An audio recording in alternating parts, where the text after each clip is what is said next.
Olá, estudantes! Nesse vídeo vamos falar sobre tecido conjuntivo cartilaginoso e tecido conjuntivo ósseo.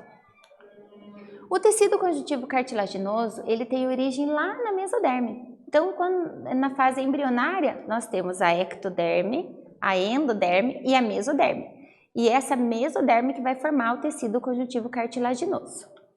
Qual é a função dele? A função de suporte, né, lá na nossa orelha, nosso nariz, né, a árvore respiratória, revestimento das articulações. Então, entre um osso e outro osso, nós temos no meio cartilagem, que não deixa o osso com o osso entrar em atrito e ocorrer um desgaste, por exemplo, porque ele é um tecido mais maleável, né? Então ele reveste as articulações, amortece o impacto das vértebras. Então observem aqui na imagem, tenho as vértebras, e entre as vértebras eu tenho cartilagem, que vai proteger esse impacto, não deixar machucar os ossos da coluna. Também tem lá no joelho, e ele é precursor ósseo. Então quando é formado o embriãozinho, ele faz um molde de cartilagem para depois ele passar pelo processo de ossificação.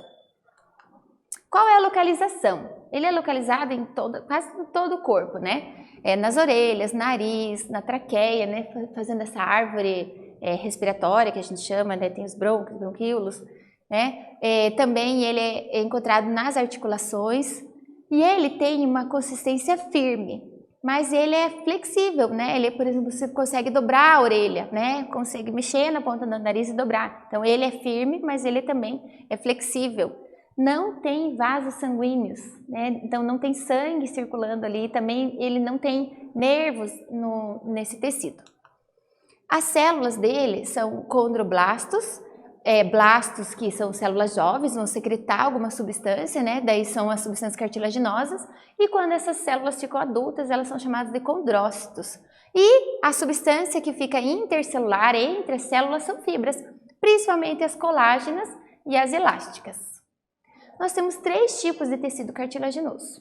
A cartilagem hialina, que ela é mais comum, né, encontrada em maior quantidade no nosso corpo, né, ela tem poucas fibras, ó, observem aqui as células nessa parte roxa, e poucas fibras, né, entre elas. Então, ele é um tecido bem flexível, encontrado no nariz, encontrado na traqueia, né, imagine que o ar tem que entrar e sair, né, então se ele fosse muito rígido, não ia conseguir ter essa maleabilidade. Então, ele tem que ter poucas fibras para isso.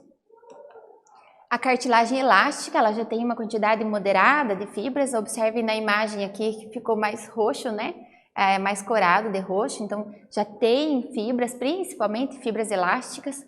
Então ele vai ter mais flexibilidade, ele já vai ter uma consistência um pouco mais firme, encontrada na orelha, no nariz, na epiglote.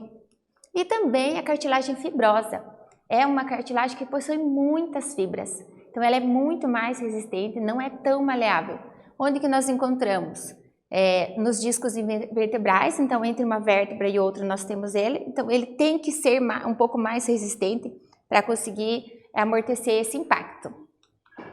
E nós temos o pericôndrio. O que é o pericôndrio? Lembra que eu falei que o tecido cartilaginoso não tinha vasos sanguíneos nem sistema neural? Então, o pericôndrio reveste esse tecido, né? É uma camada de tecido que reveste tecido cartilaginoso, e ele é super irrigado de vasos sanguíneos, tem todo um sistema neural, né? Que vai alimentando essa cartilagem. É por isso que dói se você fura a orelha, porque você vai furar essa região aqui. O tecido ósseo, né? Olha lá o nosso esqueletinho. Existe uma diferença entre tecido ósseo e osso. Então, o tecido ósseo ele tem função de sustentação, realização dos movimentos, protege os órgãos vitais, né, o coração, o pulmão, né? É a região onde vai crescer, então a gente cresce os ossos nossos que vão se alongando, e ele tem uma reserva de cálcio no nosso organismo.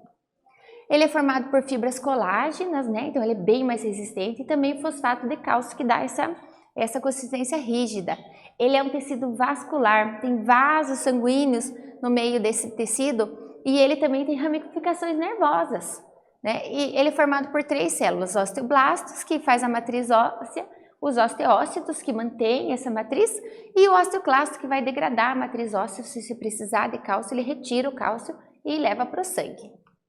O tecido conjuntivo ósseo ele é formado por medula vermelha, tem o disco o osso tem o disco hipofisário, que é onde ele vai crescer, e tem a medula óssea amarela, que tem gordura, que dá leveza, né? Deixa o osso mais leve. Né? E olha, observem na imagem aqui os vasos sanguíneos, né? Tem a rede neural. E como que ocorre o processo de ossificação? Lembra que eu falei que é uma cartilagem, um molde de cartilagem? Ele vai ossificando, as células dos osteoblastos vão começando a crescer, irriga o osso, né? E ele vai ossificando e vai crescendo, né? É a partir do periósteo, se você, por exemplo, quebra, o que que acontece? O periósteo, né, que é um tecido que reveste, ele vai formando as novas células, os osteoblastos, e vai formando esse calo, né? E aí ele recupera totalmente esse osso. E existem algumas doenças relacionadas ao tecido conjuntivo, né? Lúpus, artrite, reumatoide, esclerodermia, síndrome de Ehlers. E também no tecido relacionados ao tecido ósseo, osteoporose, reumatismo, tumor e lordose. Nesse vídeo nós falamos sobre tecido conjuntivo cartilaginoso e ósseo. Espero que vocês tenham gostado. Até breve!